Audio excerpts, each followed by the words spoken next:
परत दर परत साफ होती प्रत्याशियों की तस्वीर के बाद प्रदेश में अब सियासी बिसात बिछनी शुरू हो गई।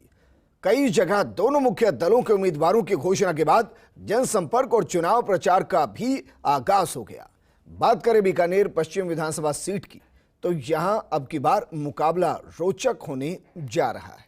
ये रिपोर्ट देखिए। बीकानेर पश्चिम विधानसभा में करीब 2,37,000 मतदाता हैं, जो 25 नवंबर को 194 मतदान केंद्रों पर वोट कर अपना विधायक चुनने वाले हैं। इस सीट पर कांग्रेस ने 10वीं बार दिग्गज कांग्रेसी और कैबिनेट मंत्री बीडी कल्ला पर फिर दांव खेला, तो बीजेपी ने अब की बार खास तरह की रणनीति तैयार की। आरएसएस पृष्ठभूमि और हिंदू जागरण मंच के प्रांत संयोजक रहे जेठानंद व्यास को चुनावी रण में उतारकर मुकाबला रोचक बना दिया।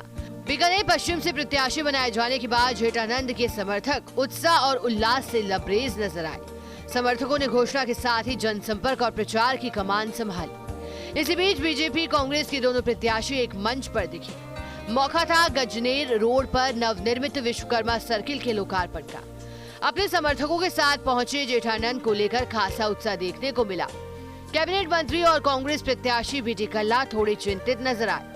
हालांकि टिकट घोषणा के साथ ही विकास कार्यों के बूते कल्ला काफी उत्साहित दिख रहे थे, लेकिन अब जैसे जैसे जनता के बीच पहुंच रहे हैं, शायद उन्हें समझ आ रहा है कि चुनाव इतना भी आसान नहीं। बीजेपी प्रत्याशी जेठानंद व्यास काम नहीं होने के आरोप लगा रहे हैं। बीकानेर के विकास के लिए करने हेतु मैं वोट मांगूंगा और आज तक जो इस बीकानेर के साथ विश्वासघात हुआ है वो प्रदर्शित करके और आगामी जब मैं जीतकर और विधानसभा में जाऊंगा तो बीकानेर का चहुमुखी विकास करूंगा।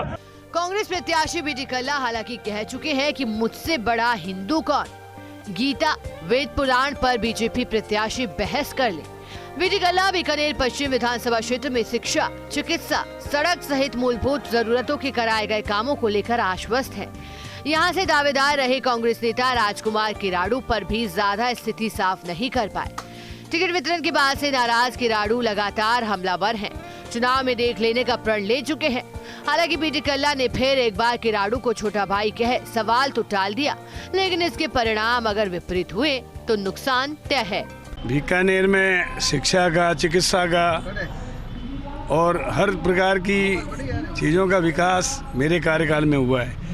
यहाँ 4 विश्वविद्यालय, इंजीनियरिंग कॉलेज, मेडिकल कॉलेज में 250 सीटें, 4 नेशनल लेवल के institute, national camel breeding farm, national horse breeding farm, national institute for arid horticulture, Acharya Tulsi cancer research institute. और इस 5 साल के कार्यकाल में 2 सामान्य कॉलेज, एक मुरलीधर व्यास में कन्या महाविद्यालय और एक महाविद्यालय आपके गंगा शहर में Ayurveda college, public health science college, और इसके साथ साथ हमने डेयरी साइंस कॉलेज बनाकर बीकानेर को 5 साल में 5 कॉलेज दिए हैं।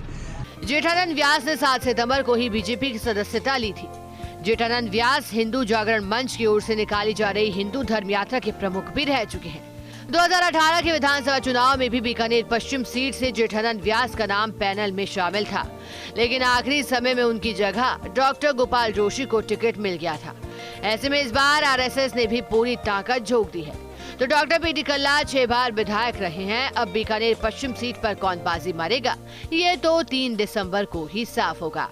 फर्स्ट इंडिया न्यूज के लिए बीकानेर से लक्ष्मण राघव की रिपोर्ट।